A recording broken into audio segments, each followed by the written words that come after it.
ভারতে ক্রিকেটের কতটা ভ্যালু আমরা সবাই জানি, বাট এটা মেইনলি মেন্স ক্রিকেটে দেখা যায়। কিন্তু এখন শুধু পুরুষদের ক্ষেত্রে না, এখন মহিলা ক্রিকেটেও ভ্যালু বেশ বেড়ে গেছে।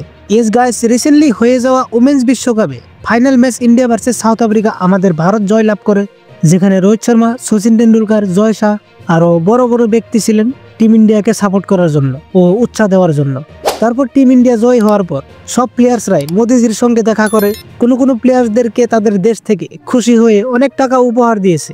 এদিকে আমাদের বাংলার রিচা ঘোষ, তারও অনেক বড় ভূমিকা ছিল ম্যাচে, তো তাকেও পুরো বাংলা থেকে কংগ্রেচুলেশন জানাচ্ছে। এটি ছিল ইতিহাসের সবচেয়ে বেশি দেখা নারী বিশ্বকাপ, একই সঙ্গে এটি সবচেয়ে বেশি দেখা নারী ক্রীড়া টুর্নামেন্ট।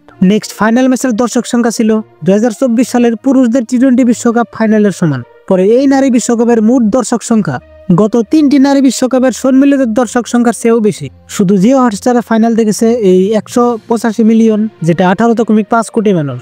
নেক্সট আবার ভারতের ডিজিটাল প্ল্যাটফর্মে মোট 446 মিলিয়ন দর্শক দেখেছেন এই টুর্নামেন্ট। তারপর একটা নতুন হিস্টোরি, মানে এই বিশ্বকাপ ফাইনাল খেলায় নিয়ারলি 3 লাখ ফ্যান্স ছিল স্টেডিয়ামে খেলা দেখার জন্য। তো আসলে উমেন্স ক্রিকেটও এখন পিছিয়ে নেই, প্রায় মেন্স ক্রিকেটের মতোই ভ্যালু হয়ে উঠছে।